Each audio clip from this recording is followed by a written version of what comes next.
सजाता रहा, तुझे लाखों में अपना बताता रहा।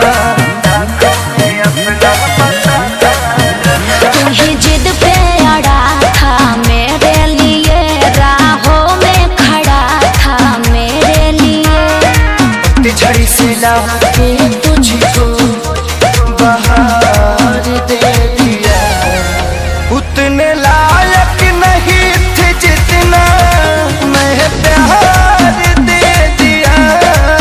उतने लायक नहीं थे जितना मैं प्यार दे दिया।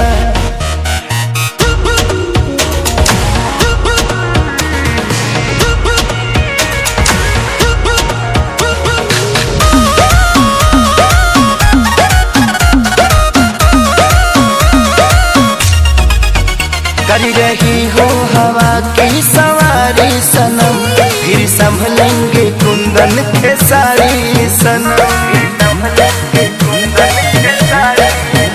जल्दी सपने से अपने निकल जाओ तुम, अभी टाइम बहुत है, संभल